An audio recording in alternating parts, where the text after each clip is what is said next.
In my year-end trading tips post, I highlighted the stock chart NDRM when referring to the trade with the trend mantra.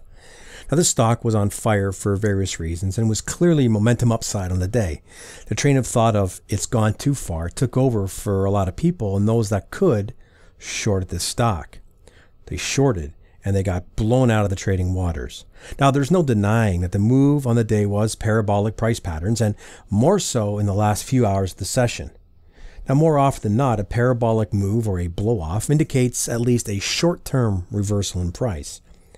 But you have to see some sort of price patterns that indicate a reversal may be taking place. For those that heavily weigh oversold or overbought, remember that the market can stay in those states long after you get squeezed out.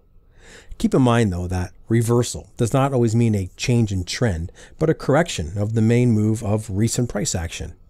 Even after the New York trading session was done, you could still see price patterns that indicated that up was still the play on the day. Number one, after a small pullback in price moved towards the potential resistance level.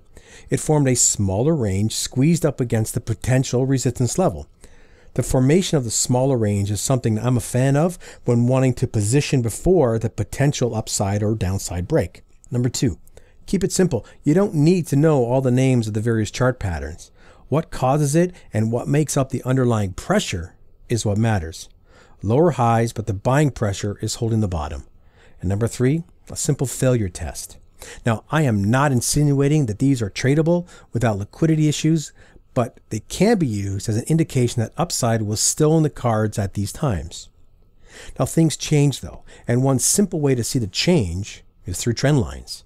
These simple lines can keep you focused on the state of the market, on the right side of the market, and alert you to price reversals. Number one, this trend line has a broader scope, and it's not adjusted when price begins a more upwards trajectory. This is where fanning your lines and using tighter lines comes into play. Number two, here's a channel more inside the structure of the current market condition. It plays out in almost textbook fashion. A, now it would have been great to see a blow through the top of the upper line, but the high of the candle plus the shape of the candle tells the tale. B, price breaks the low of the channel, and C, price rallies to challenge the high at A and fails. Knowing these simple clues can really help keep you on the right side of the market and help you take advantage of the turns in price. Now, are these patterns flawless? Of course not.